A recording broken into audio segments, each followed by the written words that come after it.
Kita juga harus akui bahwa bansos yang dilakukan besar-besaran di dalam waktu menjelang pemilu ini juga menurunkan kemampuan pemerintah untuk melakukan operasi pasar ketika terjadi kenaikan harga. Jauh lebih besar dari impor-impor tahun-tahun sebelumnya, bahkan juga menjelang pemilu 2019. Saya memang lihat, cermati gitu ya, setiap menjelang pemilu itu impor beras itu tinggi, Pak. Nah, cuman yang menjadi masalah adalah ketika sudah impor tinggi, timbul kelangkaan dan juga dengan harganya juga sangat mahal. Jangan presiden kita teriak-teriak terus masalah ketahanan pangan, kedaulatan pangan, tapi apa yang terjadi itu bukannya semakin membaik, semakin memburuk. Impor beras tadi disampaikan Pak Mendak 3,5 juta ton. Saya juga ingin tahu kemana sih distribusi 3,5 juta ton impor terbesar sepanjang sejarah ini. Saya masih bersama ekonom senior yang juga pernah menjadi Rektor Universitas Katolik Atmajaya, Bung Agustinus Prasetyantoko. Bung Pras, kemarin banyak sekali pertanyaan dari anggota Dewan kepada Menteri Perdagangan, Kabulok, Kepala Badan Pangan. Kemana impor? Sepanjang sejarah ini adalah impor tertinggi yang pernah ada. Sebenarnya penjelasannya apa? Kita harus sampai sebegitu besar mengimpor beras. Kalau dilihat ya, dasar pemikirannya itu adalah satu.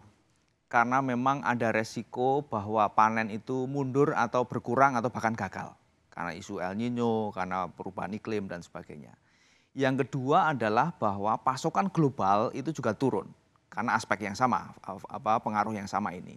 Karena itu di pasar global yang namanya dalam hal ini beras itu menjadi sesuatu yang makin langka. Dalam konteks yang seperti itu, saya kira semakin kita memiliki cadangan lebih banyak, itu lebih baik.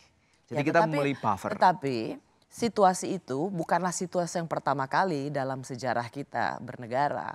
Tapi kita tidak pernah sebanyak itu mengimpor beras. Jadi bukankah itu alasan yang sama dan selalu berulang. Tetapi untuk peningkatan impor berasnya lonjakannya luar biasa. Ya, itu harus diakui adalah sebuah kelemahan yang saya kira fundamental sih ya, bagi negara seperti Indonesia yang penduduknya banyak dengan konsumsi beras yang tinggi, tetapi tidak bisa membuat atau mengelola manajemen stok, manajemen persediaan secara baik. Itu saya kira catatan yang kita harus akui, itu penting untuk menjadi masukan pemerintah untuk diperhatikan di masa depan. Bung Pras, bayangkan data BPS tahun 2023, Indonesia impor beras itu 3,606 juta ton, ini tertinggi.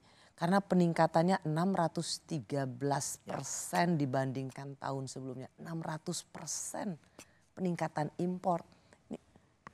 Ya, kalau kita mendengarkan ulasan ahli ekonomi pertanian ya, yang mengatakan bahwa sebetulnya kalaupun ada risiko gagal panen, itu mungkin koreksi produksinya itu sekitar katanya 500.000 ya, ton gitu. Sementara ini kuota importnya sekitar 3,6 juta ton, itu kan sebetulnya masif sekali. Gitu. Jadi ini saya kira tidak bisa menjelaskan yang tadi saya sampaikan bahwa kalau import itu sudah terjadi, kenapa harga masih mahal dan masih langka gitu. Jadi kan memang ada banyak anomali dalam hal ini gitu ya.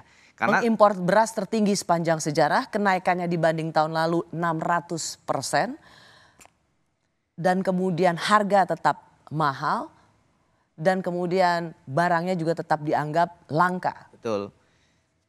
Pasti ada sesuatu yang jauh lebih menjadi penyebab dibandingkan sekedar soal distribusi. 1 bulan distribusi tidak selesai juga. Rasanya apakah Anda hanya ingin cukup berbaik sangka terhadap apa yang terjadi? Ya, tentu saja kepentingan bansos ya, maksudnya beras untuk kepentingan pemilu itu jadi variabel. Kenapa saya kira pemerintah perlu cadangan sebegitu banyak gitu ya. Saya nggak tahu apakah 3,6 juta ton itu diproyeksikan kalau sampai pada waktu itu ya, perencanaannya itu pemilu sampai 2 putaran gitu ya, sehingga bansosnya lebih banyak gitu.